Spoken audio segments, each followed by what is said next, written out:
Good afternoon. Good afternoon and welcome to a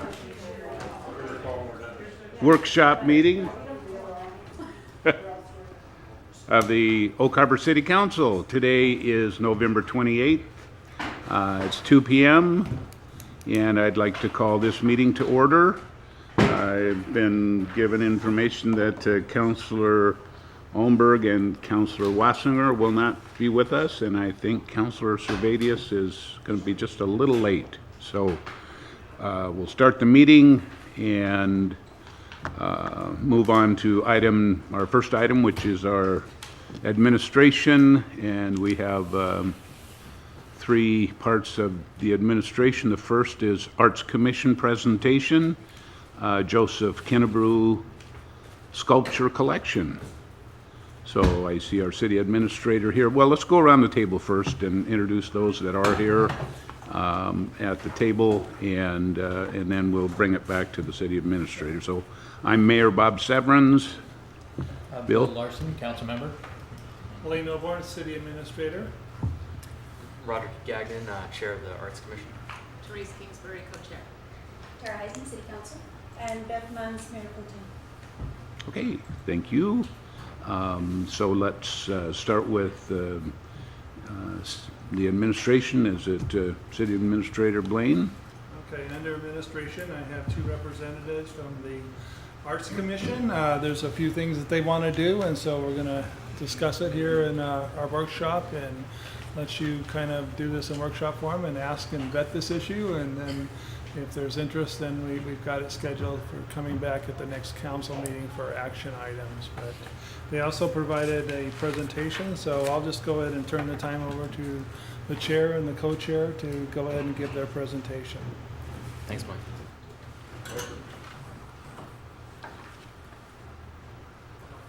Oh, you don't have this? All right, it's in your packet then. You just Okay. have to flip the pages there. Sorry, we should coordinate here. So, Your PowerPoint isn't there? That's fine. you got it. Yep, I have it here Okay. as well. All right, so if you can just guide them through the pages, You then bet. they should all have the packet. So Sure. cover page, and if you just go to page 2 of 9, we'll just hit the overview real quick. So Commissioner Kingsbury has unearthed the opportunity to acquire 5 pieces from the Joseph Kinnebrew collection as an initiative to begin a rotational sculpture program in the city of Oak Harbor. The pieces from this collection, on to the next slide, the pieces from this collection will be the beginning of a destination sculpture park that will serve to beautify public space and attract tourism to the local community. The sculptures currently reside at the Port of Bellingham Airport. Their ultimate location tentatively right now is going to be the plot of land located on school district property adjacent to this Chamber of Commerce. And until the area is fully prepared to receive the works and the works themselves have been fully restored, space has been identified for temporary storage at the City Corporation Yard. The sculptures need to be moved by December 5th due to the is it January now? It could Did be it change? extended to January, Okay. but the lease with Sculpture Northwest expires December 5th, which they've worked out an additional month to share with Barclay Village purchasers of other art from them. So if we liquidate the space, we can be done with it and split it $350 for each entity. We're on So page the- 7 Yep, sorry. in the packet. Or 5 of 9? 5 and 9 for the presentation. 7 for the packet. And then, so while the timeline for movement is fairly short, the timeline for payment is not short. The payment won't be due until later in 2019. On slide 6 of 9, just some candid photographs of the works as they currently are at the Port of Bellingham Airport in the condition that they are currently in. 2 are restored, 3 are unrestored, well, halfway restored, still need some work, and then they need powder coating. 1 is they're throwing it in for free because it needs some repair work, but the repair work is just nominal, a couple $1,000s to get it, a couple pieces of metal fixed and some painting on it. And right next door, there is a rental yard that has forklifts for $75. So we've got a lot of ease in movement and saving up money. So Commissioner Kingsbury, as well as local artist Richard Nash, are currently coordinating with City Parks personnel to schedule the equipment and manpower necessary to move, restore, and install the pieces. And City Parks equipment and personnel have been requested to provide support for the movement of the pieces. 3 out of the 5, as Commissioner Kingsbury mentioned, 3 out of the 5 sculptures require some powder coating and steel replacement for restoration. The price tag for purchasing all 5 works from the current owners is $19,566, and the estimate for restoration is up to but not exceeding $15,000. And the current amount of money that we have in the Arts Commission coffer is somewhere in the neighborhood of $146,000. So we're up. Okay. Yeah, and then we'll show the pieces here. Yeah, there's the 5 pieces.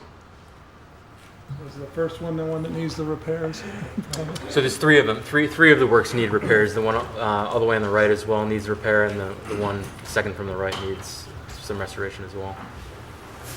Some of them need some light steel replacement, and then others just need to be powder coated to restore their original colors. The third screen over, those are 3 independent towers that can be moved, and they could be triangulated and to be spread out so that they're not clustered so tightly, and it just appears that there's more sculpture. The other 2 can fit together or stand alone as separate sculptures. And then while we talk about the ability to create a sculpture park kind of from scratch and overnight, and hopefully by July, George Drake, who is the owner of Sculpture Northwest in Bellingham, has agreed to loan us an extensive amount of his sculpture collection just to get started. And ultimately, his goal is not to sell the art to anyone privately. He wants it to be sold to public entities, his work. But we also want to incorporate local artists, and we have several that are very interested in bringing their work here. Are there any questions? Okay. Yeah, so if you go back to the summary statement for the option here, we're covering 3 issues here. Is the first one is the acquisition and transportation, and that's the presentation you just received of the sculpture pieces from the Joseph Kinabu collection, and repair in pieces as necessary. And then the next phase, and this would require a lot of coordination because the property is currently owned by the school district, but they've shown some initial interest, would be creating a sculpture park vision with the potential location as a school district property adjacent to the chamber. And then the last phase in this whole issue, and that's what I think they really wanted us to work into, is a rotating art exhibit, with these exhibits being some of the permanent ones, but then we would open it up. And I know this is done in other communities because I set this up in my prior life, sculpture park, and you do some, and we have samples of other cities and municipalities and organizations that have done the relationship with a 2-year rotation. It creates a lot of synergy and makes that area feel really accessible. And even the similar one that she's kind of pattering in that after Sculpture Park is on San Juan Island on the north end, which even as remote as it is, gets a lot of visibility there. So with a minimal amount of cost, I think it really opens up and provides a real exciting exhibit for people to come and visit in Oak Harbor. And I know the Chamber's shown interest in it. I think this is a real valuable thing. The initial decision we're looking for input is if anybody has any reservations, for them to spend the money, it has to go through the council. So I would bring this back as an action item on the 19,000 and $19,566. yeah, with 15,000 for repairs, and I'd probably put some transportation cost in there too. So I think you were estimating about 12 And I put some more money in there so we can cover some of the city's staff in there. And then in the first page there, the funding that they have available right now is $147,510. So ultimately, we would just do the first part first, and then we would, if there's interest in exploring the idea of the sculpture park, then we would work on the sculpture park negotiations and possibly do a interlocal agreement or some kind of relationship with the school district. And I think they envision the other places that are using it with the Lions right now with the timber, or with the tree would continue, and also the farmer's market. Farmers market would be co- fabulous in a sculpture park. could coexist in that too. So if there's any worries on those facilities, us punching them out, I think they'll complement each other in the sculpture park there. And certainly it's something right next to the chamber, which would be add something visible to the chamber here too. So I guess any questions? You're estimating that they're asking for city staff and the city to transport them from Bellingham, and you think it'll be about 12 grand? No, the repairs around 12 grand, and then I put an extra 3,000 in there for any overage, and then city staff time. City staff cost in transporting it. Would this come out of the city's, for that transportation general budget, would it come out of the Arts It Commission comes budget? out of the Arts Commission budget.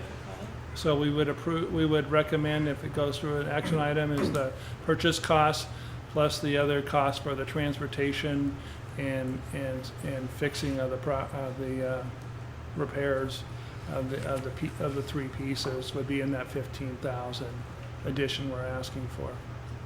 Okay, thank you very much. Good idea. Thank you, Mayor. I just want to clarify, it says the price for all 5 works, the 20,000-ish,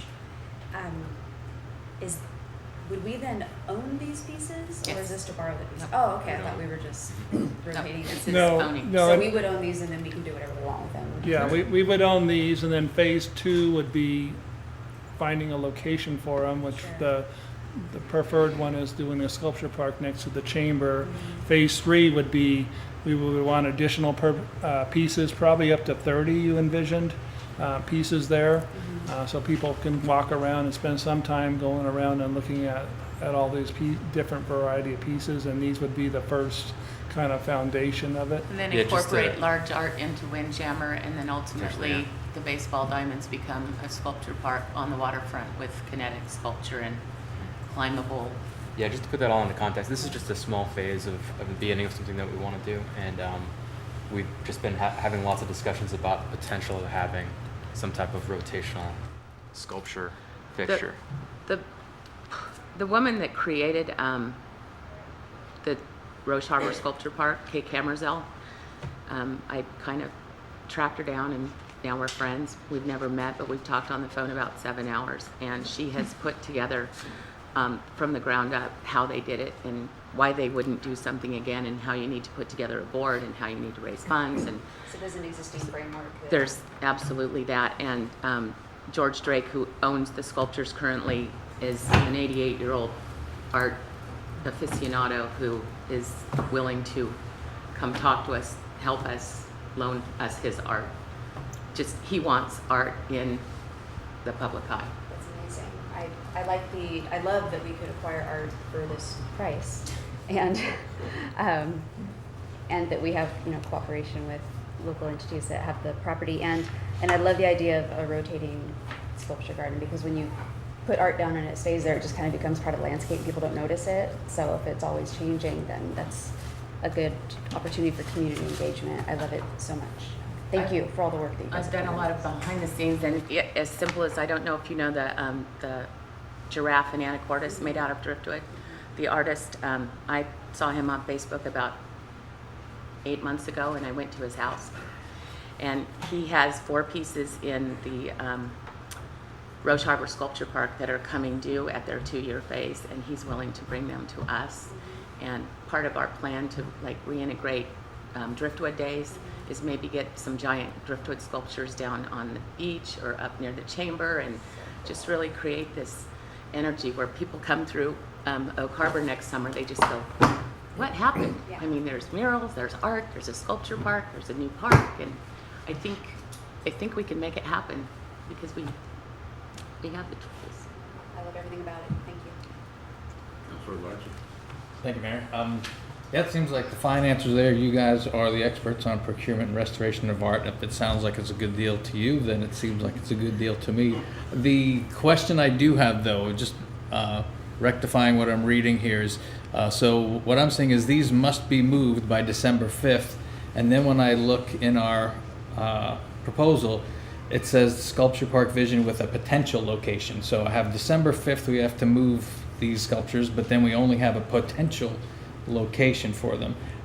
What's the plan we- on December 5th? So tentatively, the storage space is going to be in the city corporation yard. Okay. There's been a space identified to put them temporarily. Okay, so we have some place, because it doesn't seem like this potential location is going to be ironed out before It we will not. take possession of the artwork. That's Okay. correct. We don't have it ironed out. We also have a lot of private entities that would love to foster the art. If we can't work it out, like the Playhouse wants one.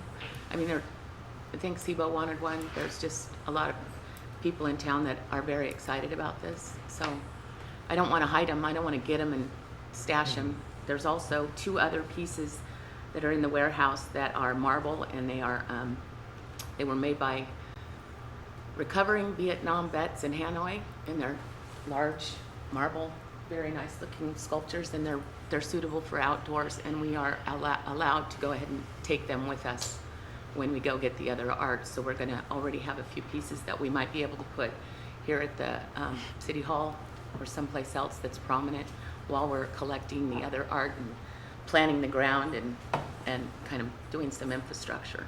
Thank you. I'm looking forward to seeing your vision realized. Councilor Sebelius. Thank you. I too would support it. I was very excited when Therese first showed me the pictures. I know we looked at, or the concept was acquiring enough money to buy approximately one big piece a year, and this is clearly more than a big piece. So I support it. I appreciate your passion and what you guys are doing. Councilor Wiesner. Fantastic. You and I met about this a few months ago, and you know, your enthusiasm is contagious, and I appreciate you so much seeing this through. I know it's been a bit of a challenge for you, and you have been doing a lot of work behind the scenes, but certainly I think it'll make town a little bit more beautiful place on the highway, and I'll be supporting it, and just kind of wondering, however, though, if John comes with the one statue there, or maybe that is part of the art project. I mean, art is in the eye of the beholder, I guess. But So, it shows you how big it is. oh, that's what People- that was for. Okay, When people drive down 20, they're going to be compelled to stop. They're big, they're bright, Yeah. they're bold. Beautiful. And they're going to go, those weren't there that last year. And then they're going to go in and talk to Christine, and she's going to say, got to go down and eat at that new Indian restaurant on Pioneer. Great job. On the main street. So. Great job. Okay. Any other questions or input? Well, thank you very much. That's very exciting. Thank Okay, you. they're going to stay here for the next item. Okay. You're on. Okay, the next item in your packet is the Arts Commission presentation on contribution to the Whidbey Island Arts Council. So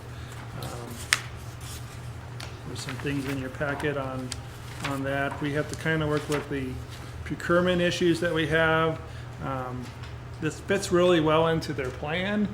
But when we talk about the procurement issues, it kind of narrows it down to acquisition of art and maintenance and a maintenance fund. So it doesn't go broad enough, but I think if council wants to interpret it broader, then they can.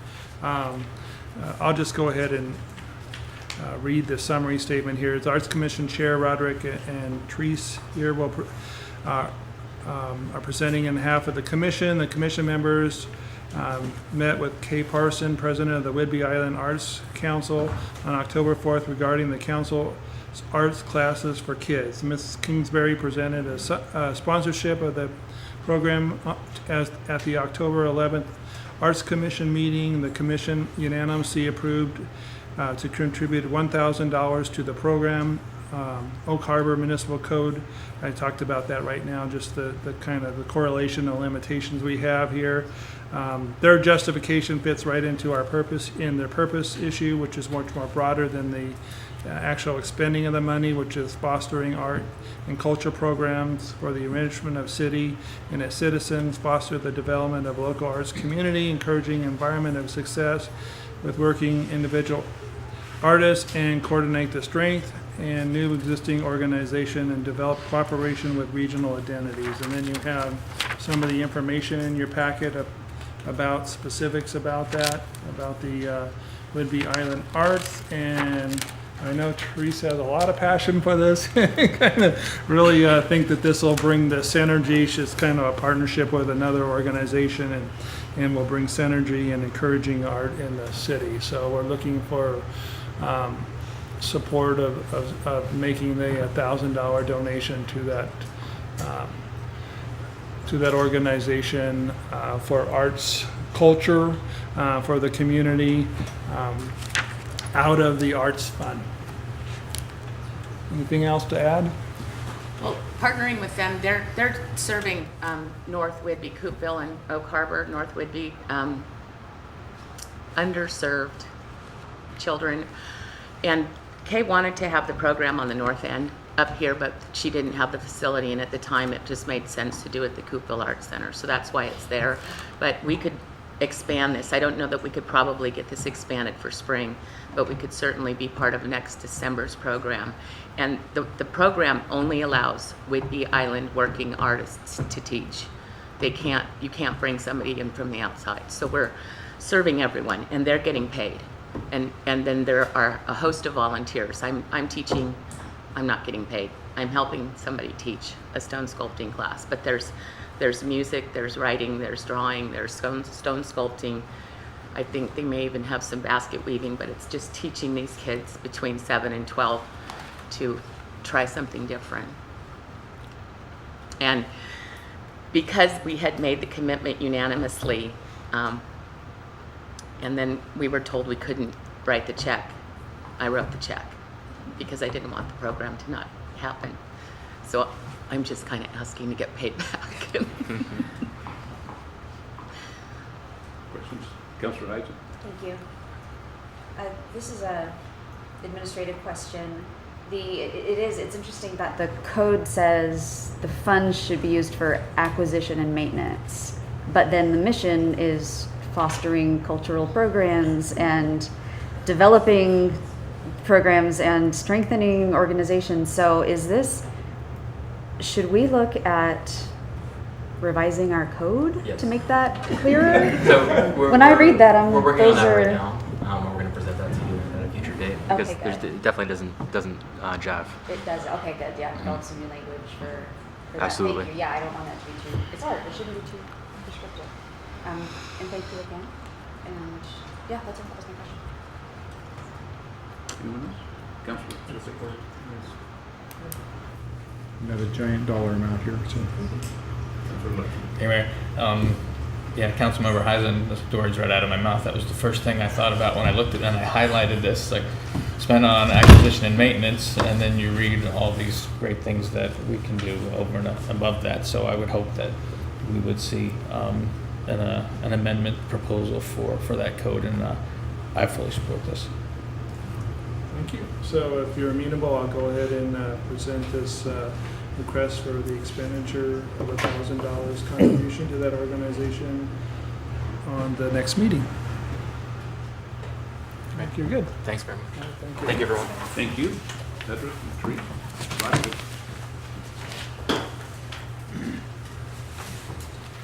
Okay, we move to item C, under administration future of city-owned Sleeper Road property. We have our All right. Public Works Director, Kathy Rosen.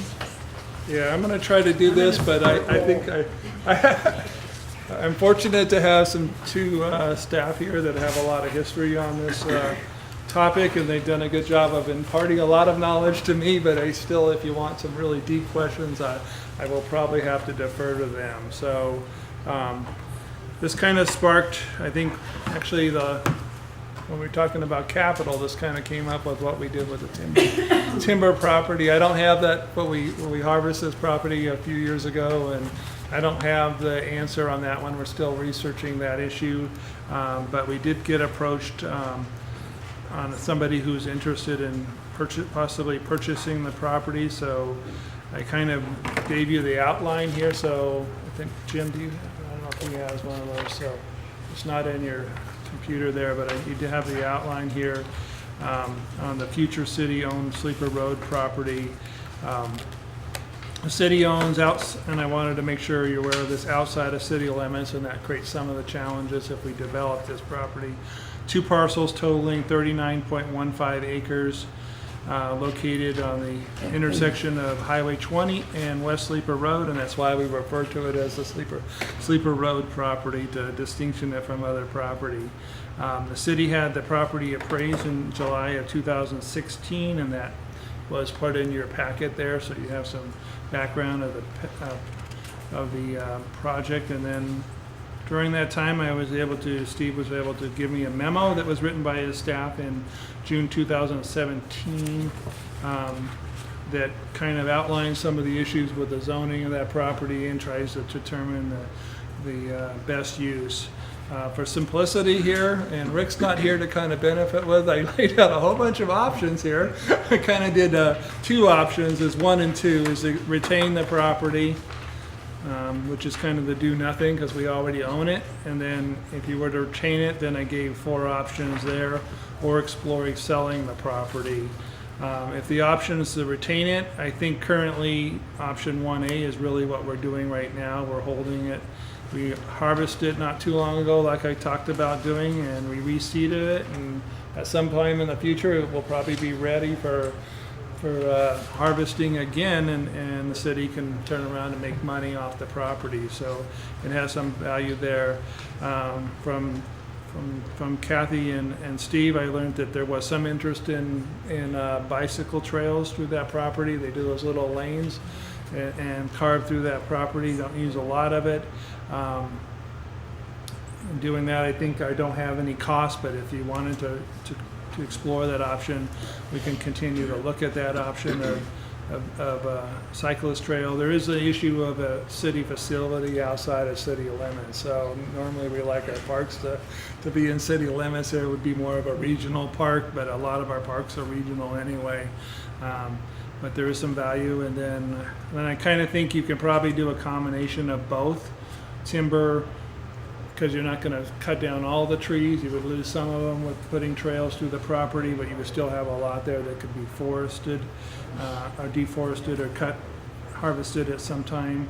A combination of the timber and the bicycle trail. And then the mining, that's what I have, Stephen. I think they kind of looked into the issue, but it never really panned out as really viable. But we can certainly look at that again. And the other options is exploring selling the property. I think talking the city attorney is probably more interested in a competitive process here, where we would list it with a realtor, allow other people to be considered for that property, and then work on selling that property to an interested buyer at a fair amount. Or we can go to the next option that kind of bypasses the competitiveness and negotiate with the buyer directly. With that, I'll open it up for questions. Mayor Pro Tem. Thank you, Mayor. Mr.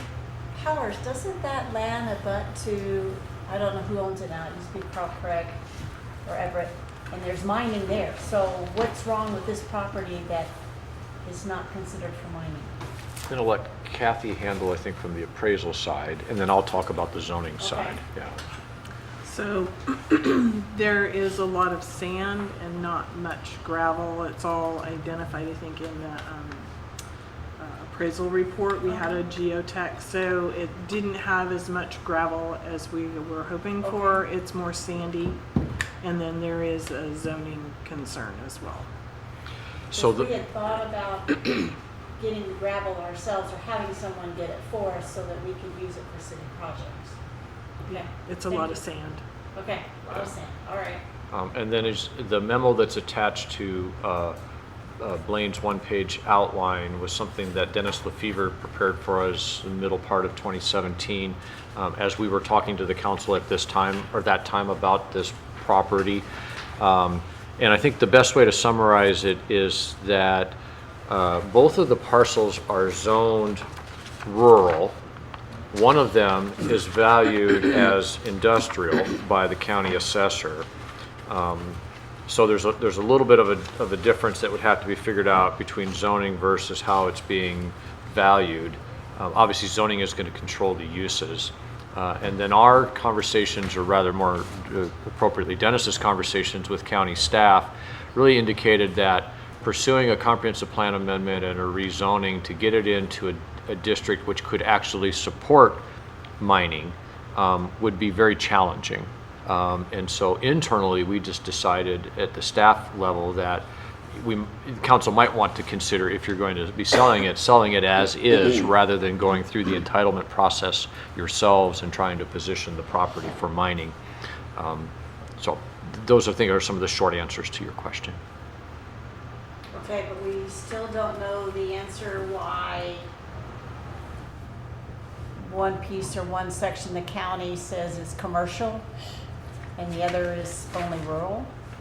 There is a discrepancy between how it's zoned and how the county assessor is valuing one half of the property. And is that commercial only for agriculture, or it could be any kind of commercial? It's industrial, not commercial. Okay, industrial, okay. And again, that's how it's being valued. Its uses would be governed by the rural zoning district standards that the county has. All right, thank you. Councilor Eisen. Thank you. Can you remember off the top of your head how much we harvested that for? I want to say it was about 150,000, but I could be way off. It was over 200,000. Really? Okay, so I was way off. So, okay, 200-ish. But we did use some of that money to get the geotech report for the minerals. Right. And then the appraisal. In the appraisal. Okay, so we netted Right. under that. Because that was the mechanism by which we had the ability to actually fund it. Right. There weren't any other funds available, and so we got council's permission to log it so that we would have the funds to pay for these various studies. Sure. And if I remember correctly, I think it was around 240,000. Okay, perfect. Seems like the number. Well, I'm just, I'm looking at the assessed value versus the income and how long it would take to, how long it would be between logging and whether or not that would be smart as an investment. My question is on these options, thank you. I'll thank you on behalf of Rick. For the options is, if there's two parcels, could we keep one and turn it into a bicycle trail park and sell the other? Or are these, you're both making faces, is it? Well, are they totally separate or are they? They're separate parcels. Okay. Sure. And I was just wondering whether the potential buyer would be interested for only one of the pieces, or would they need to have both of the pieces? But that's just part of the conversation process that Blaine's office would have. That makes sense. Depending on what they're buying it for, they might want the 30 acres or they might need less. I'm thinking not only would a bicycle trail obstacle course thing be really cool, but Fort Nugent, the Woodbury Island Bicycle Club uses Fort Nugent for that, and we have to plan for the eventuality of there being a school out there and not being able to use that space. So in terms of future planning, it would be great to retain maybe one of those or part of one of those for that purpose. Anyway, just thinking out loud on that one. And you mentioned the issues with having a city facility outside of city limits. What issues? What are the concerns there? Well, from a purely GMA perspective, our facilities are supposed to be inside of our urban growth area. If we're going to count them if we want credit for them, right, we should have them inside of our UGA. Other than that, I don't think there's a GMA problem with having a city facility outside of the city limits. It's just not usual to see that occur. Yeah. So it's atypical, but not necessarily impossible. Yeah. Well, some of the other practical challenges. So any work that we'd be doing out there would be subject to county permitting. And so, we would be just like any other property owner when it comes to that. We would be submitting applications for whatever would have to be taking place, assuming that there's some minimal level of development that would be necessary to facilitate that. Yeah, and then policing would be done by the sheriff rather than the city police department because it's outside of city Right. limits, so. That helps put it in perspective, thank you. And certainly, if we were to look at that, we would probably study the possibility of partnership with the county. So certainly would look at that, yeah, If we just absolutely. knew somebody that worked there, we could maybe figure out how to have that conversation. Councilor Larson. Thank you, Mayor. I'm looking at the Washington Appraisal Services appraisal from August 2016, and I know, Kathy, you said, oh, it's there's a lot more sand than we originally thought. So when it references an assumption that the site contained 1.1 million yards of gravel reserves, are we saying that it's far less than that, or was that less than we had originally anticipated on It's that? less than what we had originally anticipated. Okay, but we believe that that is a true figure, that 1.1 million yards. Yes, we had a geotech analysis done, so where they went out and dug pits throughout the site to determine the amount of gravel versus sand at those locations, and then extrapolated that out Thank you. for the entire 40 acres. And that was done before the appraisal. Councilor Surveillance. As far as the timber investment, just playing with numbers, I don't know how long we have to wait for timber, 40, 60 years? I don't know what's out I there. would say at least 40. So, we could sell that property, put it in the sleepiest of investments possible, and still do better than waiting for timber to grow up. So I don't think that makes a lot of sense. I'm intrigued by the bicycle park. I like to cycle, and I think, we have the Kettles Trails or something at the end of the Guala Road that I know my boys go out and ride. I don't know what else is on the north end. But then it begs the question, if we have an appraisal for 310, I don't know if this interested party has named a number. I'm assuming they haven't. No. So let's, 350 to somewhere in there. What else could we do with that? We're looking at a regional park. How much in need of funding for the new regional park might we be? I'd almost hedge towards that, personally selling it to try and expedite I forget what we're calling it, Harbor Heights, is that it? River lands. Harbor lands. Harbor Lands. So I would probably hedge towards that as much as I would like to see a bicycle park. Doesn't mean we can't have something on the perimeter of the new regional facility. I think if we plan, there could be a pretty cool track that runs around the outside of that possibly. Would we be able to use that income for a park? No, sure. It's general fund money. These properties were purchased with general fund money, so the revenues would go back to the general fund. Yeah, so there's flexibility on the usage of the funds.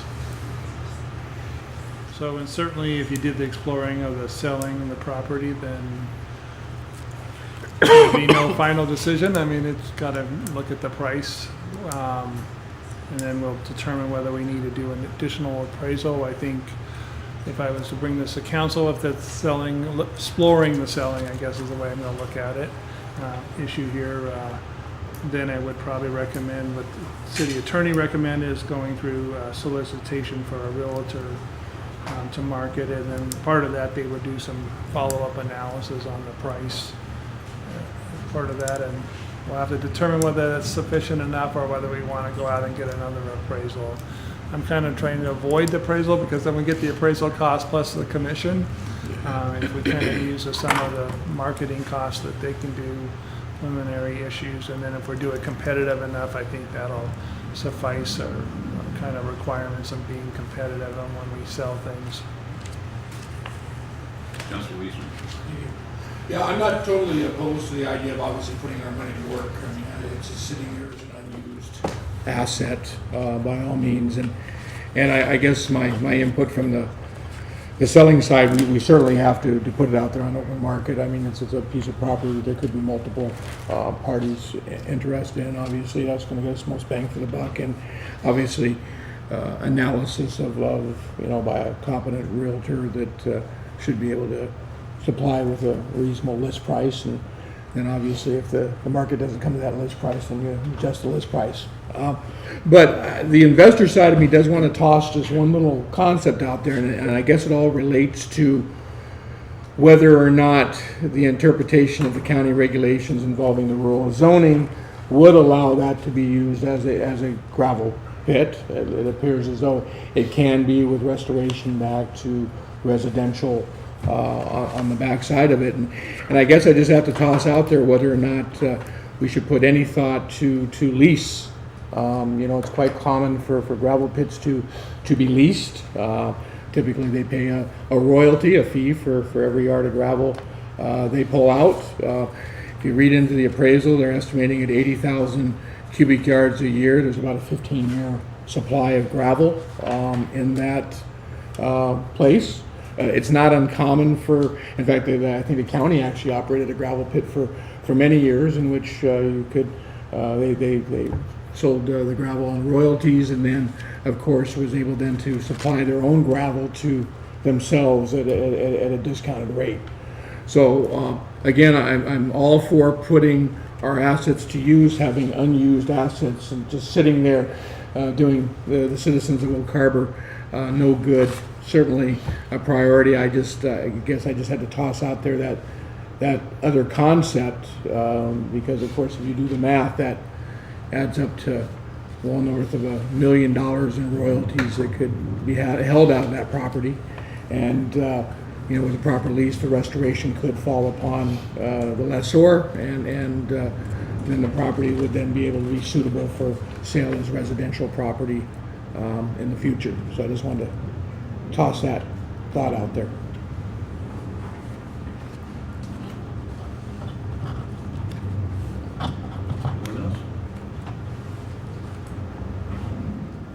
Okay.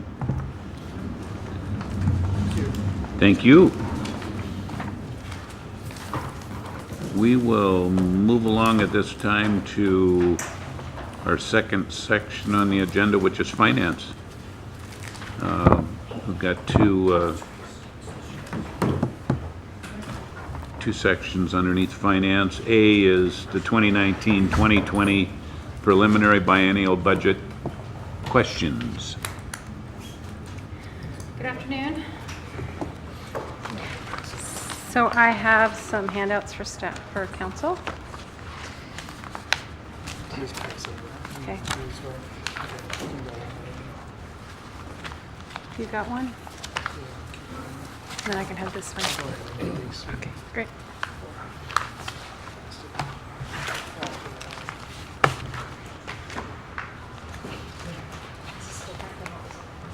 Yeah, this is we updated the budget for the 2.25 COLA, as we heard from council. So that's the one change we made. Plus we, of course, edited and found a few things that needed to be fixed. They weren't significant and they were outside the general fund. But the thing I wanted to, oh, here we are. So I just wanted to let you know that the difference to general fund with the 2.25 COLA was for 2019, 9,977, and for 2020 it was 31,217. So right in where we said it was going to be.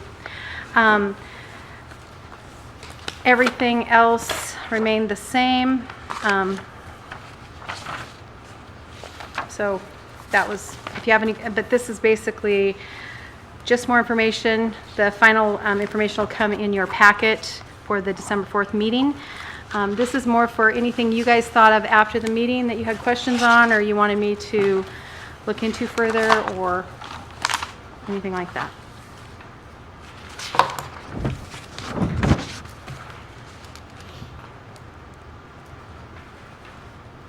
So this is just some housekeeping plus we went from a 2% to a 2.25 for Yep. non-reps.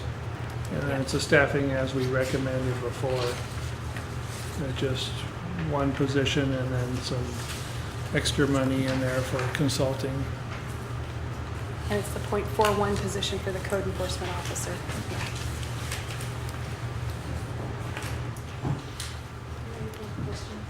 Yes, Councilor Hyde. Thank you. I meant to ask you this earlier, and I apologize if it's been asked and answered and I missed it. But the options that we were initially presented with, Mhm. some of the options had certain positions in them from the list of requested. How were those determined? Which ones were actually offered in the options? They were determined when I sat down with the city administrator and looked at what was the overall need, what was the priorities. So we started, and we didn't want to just have that be your only option, so that's why we broke it apart. Sure. Okay. So the positions that ended up on the cutting room floor, so Or to because speak. we were in the red by year 2020, we Okay. couldn't support all of them. Sure. So, I think it was 9 or 10 positions, and we ended up 11. with 11 positions, and only one of them's getting funded. Oh. Thank you. huh? Councilor Servades. Thank you again for all your work.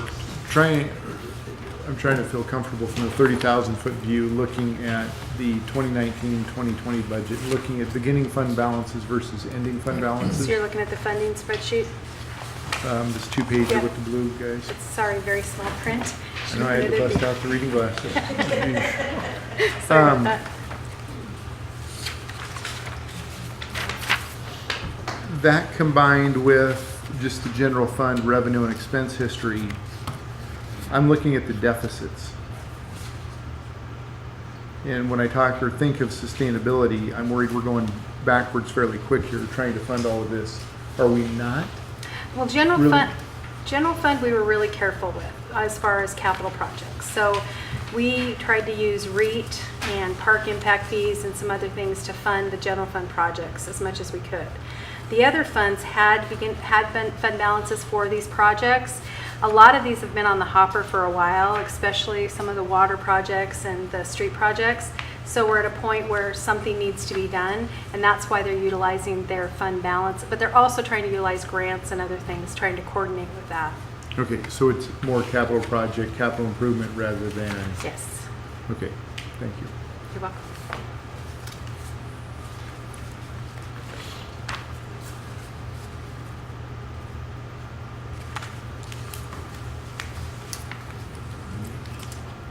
So the plan going forward, since you guys seem to be okay with what you have, is we're putting everything into Eden right now, and we'll be printing a detailed report so you get all the bars, numbers, and all for every fund.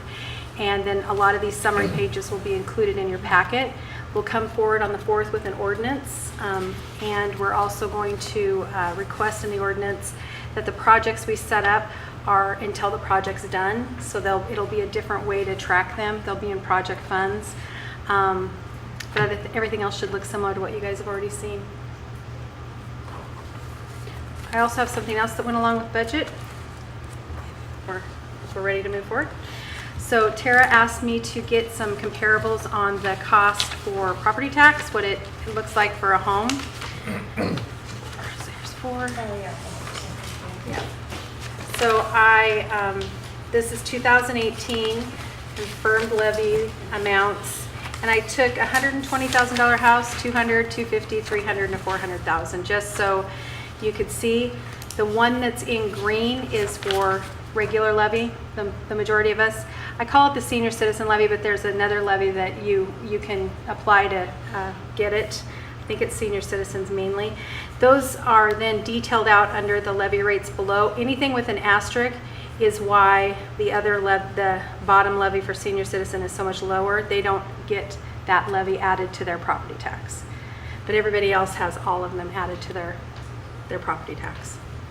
And I compared it to my tax bill, and these do tie out, so it's a good. A couple years ago when we were looking at it, I wanted to say it was about $4 a year, but I didn't want to throw a number out there if Yeah. I was wrong. Yeah. For the median price house, and that seems like it's still pretty consistent. And I kind of like having this for me because it kind of gives you something that if somebody asks, you can easily give it to them. Right. So, It's one thing to say there's a tax increase, and it's another thing to say it's literally gonna cost you less than $5 a year. for you the know? city's portion. Right. Yeah. But just for 19, from what I understand, the Parks and Rec levy passed. The library also added more to their levy. They got some sort of an increase to their levy. So taxes, overall taxes to us in 19, I don't know the full effect, but I do know that this is pretty close to what the effect of the city changes would be. Yep. Yeah, so the total regular levy down at the bottom, 11.33, that's per thousand, right? Yeah, the way they usually do a mill rate. Or percent, you can Yeah. do that as a percent, it works that way too. And the city's levy compared to other states is relatively low. I know that for a fact here, so, yeah.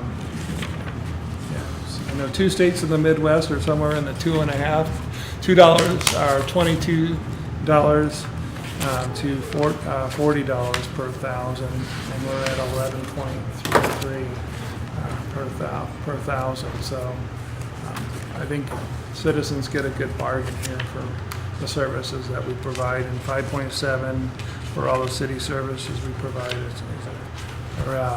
What's ours? Ours is down. Yeah, 5. It's broken in here, isn't it? The city portion, 2.3. Yep, 2.3 in 2018. 2.3 per Yeah. thousand is the city's component of the tax rate, which is, I think all the 24-hour service that we provide is a really good bargain to the citizens here. So, yeah, we won't talk about school districts here. There's a lot of money involved in that. Yes, there is. So, that number is much higher, so. So hopefully that was helpful. Councilor Sweet. Thank you. This is very helpful. We have a realtor in the audience. What is the average home price in Oak Harbor, do you think? Ballparkish? $325. So, I don't know if Ms. Stensland got a copy of this, but it's just helpful to, when we talked about having a public affairs person or public information officer. So $300,000, if you're not under the senior levy, it was $6.92 a year, whereas Tara hinted at $3.52 senior rate. I wish we could do it for free, but this is what pays for fire, police, and a lot of the other general fund services, so it's important to let folks know. Who else? Anyone else?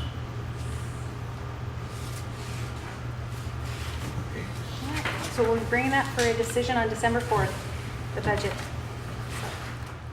Thank you. All right. I'm still here for the next section. Item number 2B for under finance, ordinance number 1843, Stability Fund Code. Got a couple handouts here, because you know you can't ever have enough handouts. There you go. We should keep that forward for piece of property. I really like the forest. It's my friend during budget. You're not like me so much. Okay. So I have a PowerPoint because I kind of want to go through some of the stuff just to remind us of what we were coming back for. So I just want to, the current language of Chapter 3.09 was set by ordinance on 1630 on 7/3 of 2012. I won't read it because you guys have seen this before. How it's accumulated in 3.9.040, 25% of the prior year revenues or $3 million, whichever is greater. How it is used in 3.09.040B, council must make a written finding that an emergency or other exigent circumstances exist that require the use of city general fund reserves, minimum of 4 affirmative votes, appropriate all or part of the available resources. How it has worked, this is a repeat chart showing how it's built. At the end of 2017, it was at $3,800,699.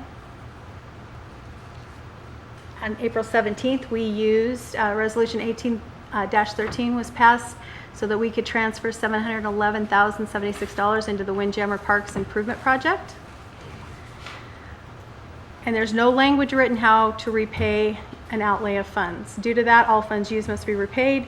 So if revenues are the same, we'd have to repay the full $711,076 at the end of 17. And you guys saw the fund balance, that would really hurt.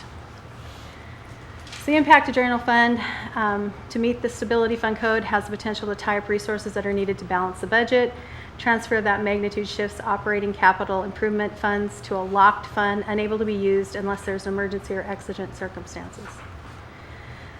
GFOA guidance said that you should have something in place that is no less than 12 months regular general fund revenues or expenditures. And it doesn't feel that there's a need for a separate fund for reserves, but it doesn't say you shouldn't have, so they just made it really general. Our policy, we have a comprehensive financial management policy that was implemented in August 6th of 2014, and a fiscal emergency policy implemented in January 6th of 15. And the operating fund balance policy is 16.67% of the fund's operating budget is set aside before we budget the fund balance. So it's sitting there in cash unbudgeted. GFOA guidance, use and replenishment of our unrestricted fund balance.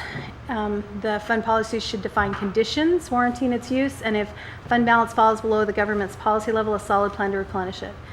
Time period and use, will expenditures or revenues be need adjustment going forward? Time period to repay the fund, generally replenished within 1 to 3 years of use unless there's extenuating circumstances. The need for reserve falls into the following categories per MRSC. Future outlays for capital, liability accruals for employee buyout, vacations, compensatory time sick, emergencies, and unforeseen events that would trigger the need. I highlighted in red the things that we already have in place. The rainy day fund is what I'd consider our revenue stabilization fund. Our emergency reserves are what we don't budget that's in the fund balance. Current future capital needs is in our 502, 504, and 505, our equipment replacement, tech replacement fund. And we do have a compensated absences liability, and we keep that current with where the year ends for our employees. Minimum fund balance for the general fund should be no less than what would be needed to meet the average cash flow needs, typically no less than 2 months per MRC. Again, we do that. So my concerns with the current percent, segregating between 37 and 39 of general fund resources into the general revenue stabilization emergency fund creates burden on the sustainability of the general fund operating budget. Creates a minimal, if any, funds that can be used for facility repairs and maintenance. With the 25%, we're reserving 5 months of expenditures, 3 months longer than GFOA recommends, and significantly more than other cities are doing. Staff recommendation. So you asked me to come to you with a breakdown of some stuff, and so this is this handout that I gave you. So if you look at this, I listed the 2 options because one of the things you asked me was to narrow the options down to a couple. So we're at 2, 8.5 or 10%, and I also compared it to the current. If you look at the other reserves that are part of general fund, I look back through to 2012. Our beginning fund balance, which is budgeted as a fund balance budget, but not for specific salaries, wages, any of that stuff. And then our unbudgeted cash, which is the 16.67%. And then our interfund transfers for vehicle, equipment, and tech. If you look across in the highlighted just for 2017, with what we currently have at 25% sitting in the stability fund, we have 8,259,411 segregated, basically. If you go down to the 8.5%, we have 5,750,949.71 budgeted. If you go to the 10%, we would be budgeting 5,978,991. All of those combined are 38, 39, and 54% for each one of those options. So if we went to 8.5, we wouldn't be significantly low. We would, with a combination of everything, we would be at a 38% with an 8.5 or 39% with a 10.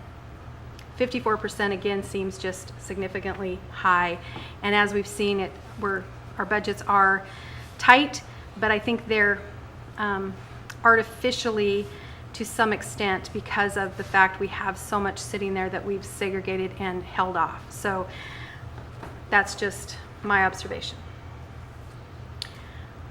So with MRSC guidance, the things that they say you need to look at is scope and purpose, appropriate fund balance level, and the use and replenishment of the fund. So the second handout that I handed you is the draft ordinance, and I'm going to read through each section. So the scope I have in there is the purpose of the fund is to sustain city services in the event of a catastrophic event such as a natural man-made disaster. Example, earthquake, windstorm, flood, terrorist attack, or a major downturn to the economy. Appropriate fund balance level, the city will maintain a general fund revenue stabilization reserves at least 8.5 or 10, council decision, of the final fund reserves for the fiscal year, excluding any significant one-time revenue, because that again artificially inflates what you're putting over there.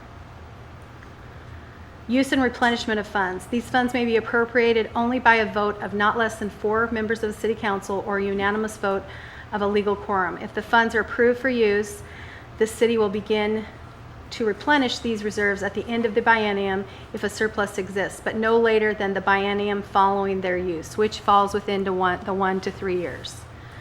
More on the end of the 3 years. And the options for that fund, if we did 8.5%, there'd be $1,292,000 sitting in there based on 2017 revenues, or $1,520,279 based on a 10% based on last year's revenues. So I know that was fast, as usual, sorry. But this is the point where I'm hoping for some guidance, because I'd like to come back on the 4th with an ordinance that we can get in place before the end of the year. Councilor Larson. Thank you, Mayor. Yeah, we talked about this at length previously, and just as Councilman Wiesner said earlier, we don't want to sit on cash or assets and not have them working for the city, and I get that. And these have grown exponentially, where yes, we're feeling the tight budget crunch where we actually do have some money set aside. And so we talked about agreeing that we should probably take a look at this and minimize that to some extent. Being still on the conservative side, and for no other reason, I think the 10%, I'm much more comfortable with that. Okay. That gives us some flexibility, Sure. some movement, but rainy day funds are there because they're going to be rainy days again. It's not a matter of if, it's a matter of when. Right. And so I would like to have the beefier of those two options. That's my 2 cents moving forward. Thank you. Thanks. Councilor Isaac. Thank you, Mayor. Thank you for bringing this forward, and thank you on a totally separate note. The way that you present this and explain it makes it very digestible for those of us that don't do numbers all day, every day. So thank you. I appreciate the ease with which I'm able to understand. Bob, do you remember, did we increase the reserve when we did this in 2012? Was it increased? That's when I believe it was the 17. Let me go back. There's a place where it shows when the money started coming. I think It we was a did. significant amount moved over in, here we are, 2012, $1,757,000 was moved over. That, and I was that was my first year on council, and there was a uncertain economy, and there was also a lot of concern from the city council about revenues that may have to be paid out, and we wanted to be prepared for that eventuality. So it does make sense to kind of follow the guidelines. We want to be prepared, but not excessive to the point where we can't fund things. So a couple of questions. Again, I would agree with Councilmember Larson on being on the fiscally conservative side. I'm comfortable with a larger savings account. So what would 10% look like in terms of, say, how many months? It says you should have this many months of operating expenses. What would 10% give us versus what we have now? Very good question. I had that on a piece of paper, but I don't want to ad-lib it, so Okay. I'll get that. Yeah, curious about that. And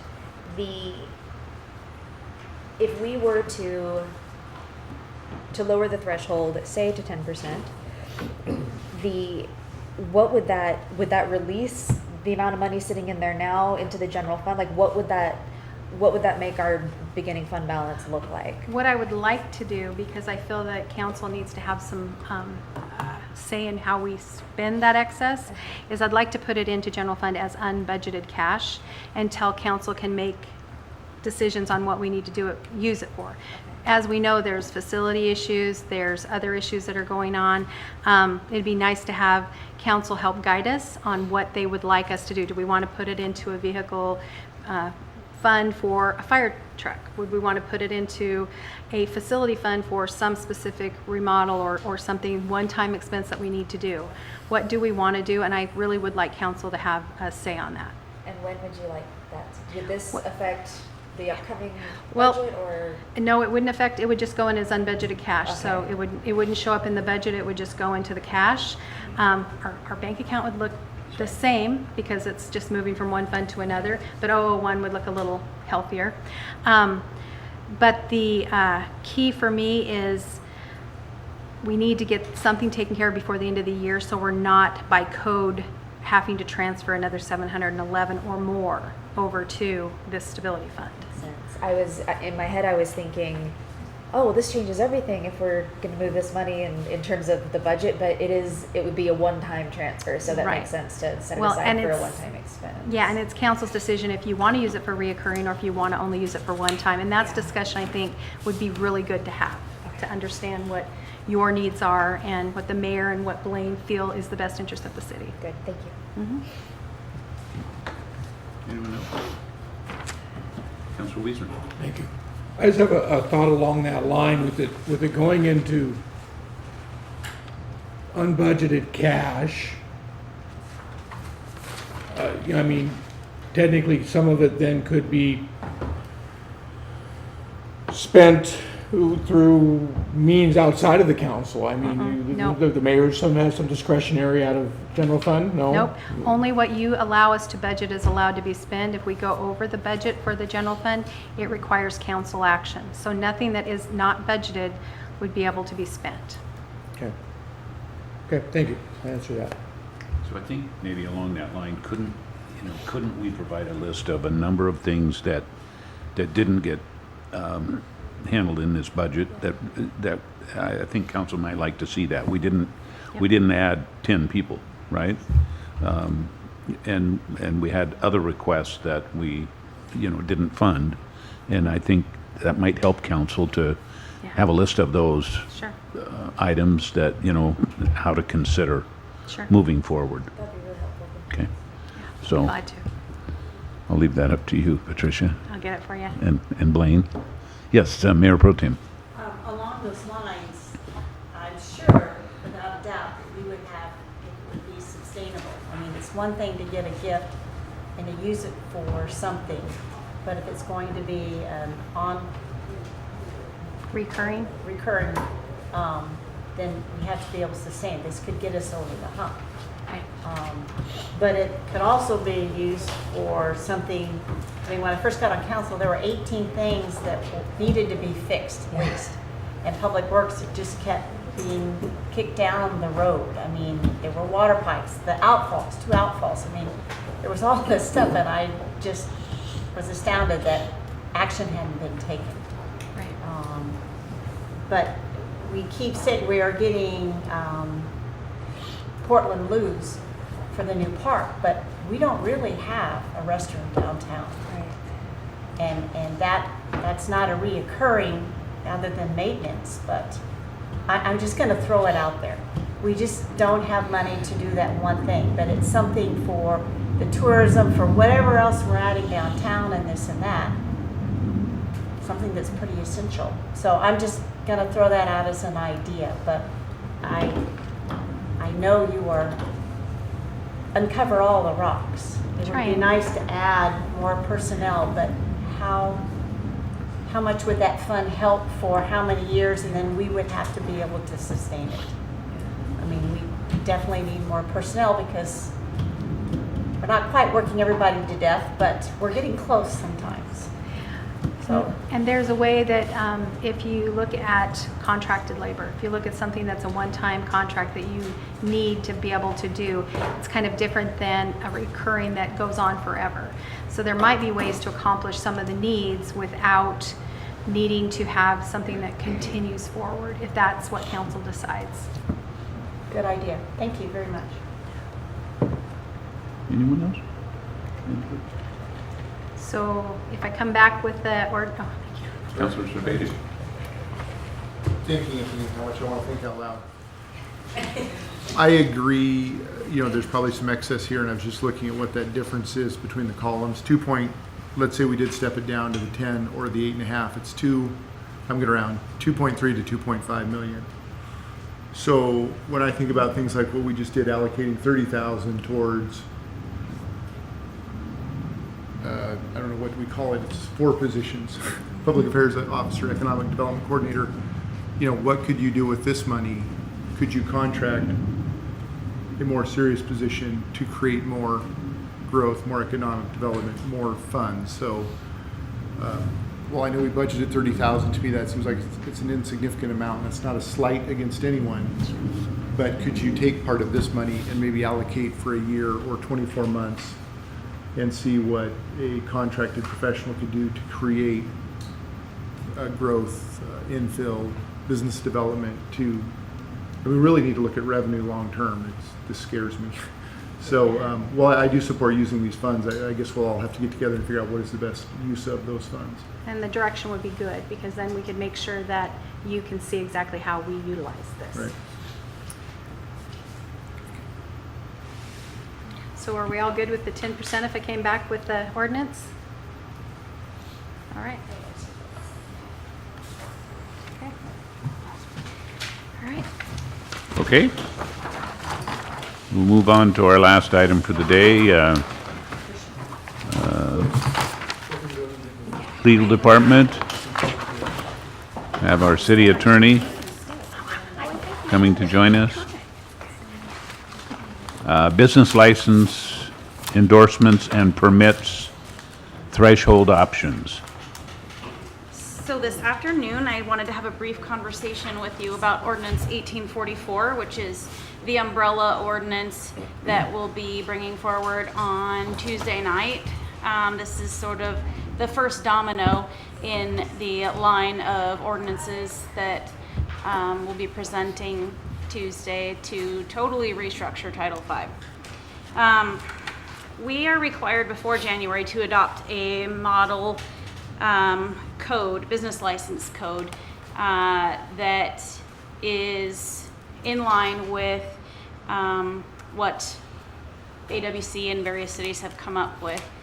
In addition to being required to adopt this model code, there are requirements that we adopt a threshold under which we will not require payment for a business license. The recommended amount, and what a lot of cities are adopting, is $2,000. We either have to allow people under that $200,000 threshold to operate without a license, or we can require them to get a license but not be required to pay the licensing fee. Staff is recommending that we pass the ordinance requiring people that are operating under $2,000 to get the license but not require a fee. We think it's important to track who's doing business in the city and to have that information available.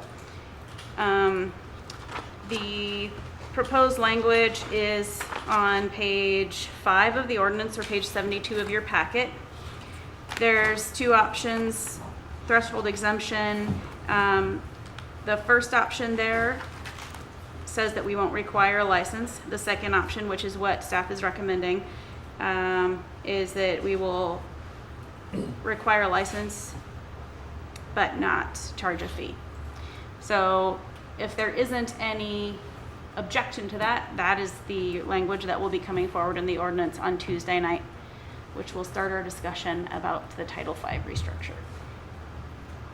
And if you have any questions, I'll take them. Councilor Larson. Thank you, Mayor. I do have a question, just because I'm looking at this and I'm not sure if I'm reading it right. But under the threshold with fee-free license, the second one, am I reading this correctly that saying a license would be required for newspaper carriers unless they were under age of 18? That, It's number 2 of those 4. yeah, that is an exemption. It's not required if you're under 18 and a newspaper carrier. But it would be required if you were a newspaper carrier over 18. Yes. Okay. Thank you.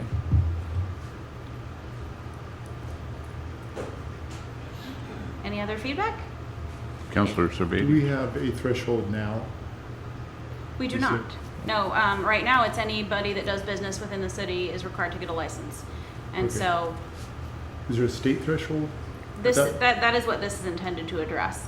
So this is all a part of the state becoming more involved in our regulation of businesses. Okay. And this is kind of the first step in what will become the state kind of taking more interest and creating the statewide application system, and, which has already been created, but we're not required to join one of those programs just yet. So the threshold is something that is required by state law now, as of January. Okay. So we're required to adopt the 2,000 or higher if the council chooses. Most cities are going with the 2,000. Mayor Pro Tem. Just FYI, AWC in one of their legislative newsletters that either came out this week or last week talked about be sure your business license codes and stuff are up to date. And so that would give you some more information, or you could go to MRIC. They've also written some things and just new things on business licenses. So that may help you with some background stuff. Counselor Wiesner. Thank you.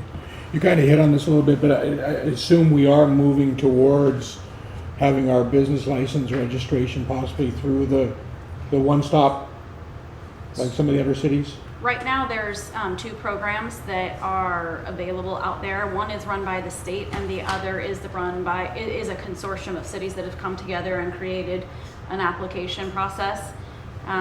We don't yet have to decide which one we're going to go with, and that'll be something that finance is tasked with fully considering, and we'll come back to you with for your approval. There are benefits to both of them, but there are definitely drawbacks to both of them as well. But it is moving us towards being able to apply online for a Yes. business license in our city. Absolutely. Okay, thank you. Counselor Heisman. Thank you, Mayor.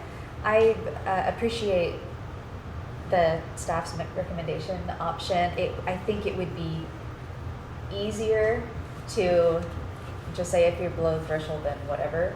In terms of physical time and effort and labor, that would be the easier option. But to encourage people to get a license without a fee, I think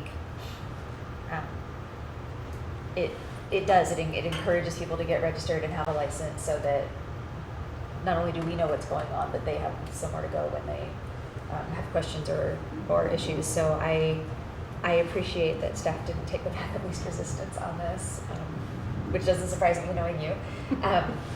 But it's a good recommendation, and it's well written. I definitely support it. All right. Okay. Other questions or input? So I will make sure that we have the ordinance written with option number 2 on Tuesday night.